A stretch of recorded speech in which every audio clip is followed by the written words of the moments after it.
Today we're going to look at power. We're going to look at what techniques we have within Kalari which give us power. Fitness is important, yes, but it's technique that will give us that additional power. It will take us from 20% to up towards 100%. When we have the technique right, we are able to be fully efficient with our striking and with our blocking. So let's break this down. We're going to look at 5 different things. We're going to look at reaction force, concentration, balance, breath control, and lastly, speed. Now, please stay and watch till the end because speed is perhaps the most important.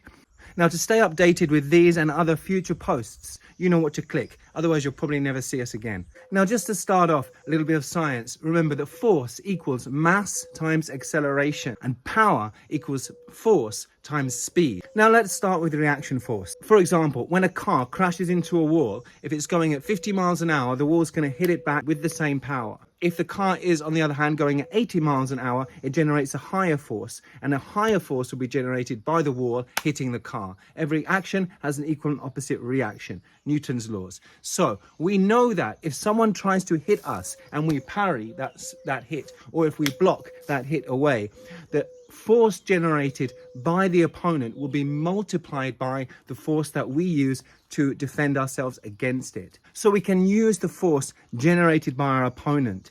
The second thing we're going to look at is concentration, and there's a few different elements to this. The first is spatial concentration. We're going to focus our counterattack on a very specific point. In the case of the slap, we're going to hit this precise point here with this precise point of the hand, the pisiform. So all of my power, all of my force is going through this specific point on the hand, onto this specific point. We're concentrating that, spatially concentrating that force. If we think of a hose pipe, we know that when we make the hose pipe smaller, the water is going to come out the hose pipe with a much greater power. The same thing applies here. If we have a small target and we use a small part of the hand to hit that target, whether it's this part of the hand with the cut to here, whether it's this part of the hand with the slap to here, we are generating a greater force than if we were less specific. So the specificity, the concentration gives us power. The second thing is to concentrate when we are releasing power from the body. We're looking at using these muscles in the abdomen and in the hips, on the back side of the hip and in the front of the hips. Because when we step down, we can use these as in a jerking movement to throw the body weight in this direction and then in this direction. So the body weight goes here and the body weight goes here.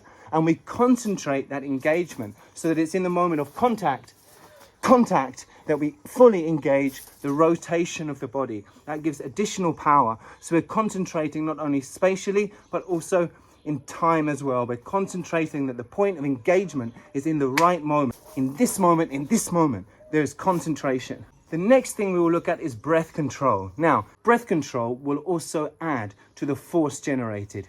So in the moment here of contact or here of contact, when you strike, when you block, you are able to push the breath out in a sharp exhalation. And then naturally the inhalation comes softly in response to that. So here, exhale, exhale, exhale. Now I am making the sound more so you can hear. Of course, we don't want to over breathe in a way that we are pushing the breath out. Not only that will take us into a hyperventilated state, also it can make our opponent too aware of our breathing. So the sound should be more concealed, but still use the breath to add to the power of the strike. Now, what about balance, equilibrium? Where should our balance be? When we are on 2 feet, our center of gravity should be in the middle, straight down, in between. If we are instead on 1 foot, if I come backwards here on the parry and I put my weight onto my back foot, my weight is going to be more centered in my back foot. Or similarly, at the end of the form, my weight is more centered on the front foot. Your balance must always be maintained, whether static or dynamic. And in fact, during dynamic stability or during dynamic movement, during dynamic balance, there must always be a retention of static balance. You always want to have control to be able to stop the movement at any time. That will show that you have your static postural balance also when you're moving dynamically. And lastly, always remember your back heel should be down. Don't lift your heel off the ground. rather keep your heel down in the moment of the attack. That will give you stability. If you lift your heel off the ground, you're going to lose power. If you keep your heel down, you can use the muscles down the side of the body, down the back of the body, the lateral line, the posterior chain, to add to the force of the counter attack as you come forward. Now, we said we come at the end to speed, and why that's most important. Because force equals mass times acceleration. When we're moving in KALARI, when we move back in the southern style from here to here, or from here to here, there's a very small lifting of the hip and then a dropping of the hip, then a lifting of the hip and a dropping of the hip. When the hip lifts and then drops, it generates more force. So we can use this to bring ourselves down. We're using our stomach muscles to jerk. We're using the drop of the mass to come down. And then we are coming backwards from that point, generating greater force because we've used the whole body, the mass of the whole body to come here, and then the whole body to come here. This gives us more power in our counter attack and also in our block. Also to note here is the spring action of the knee. When we step back in the first movement of Southern style, we bend the back knee. We also bend the front knee. That gives us power from that bent knee position to come forward. We load the springs of the knee and we counter attack to come forward.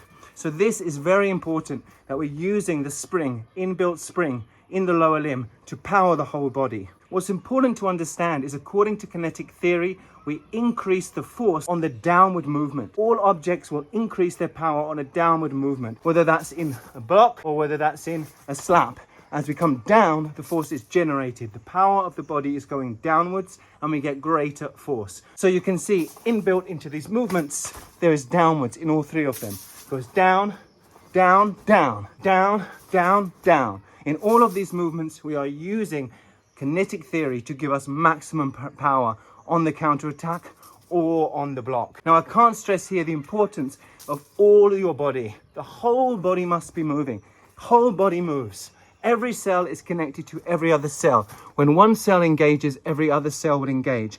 Question is whether you do that consciously or not. Thank you for watching. I hope that was interesting. See you next time. Be ready.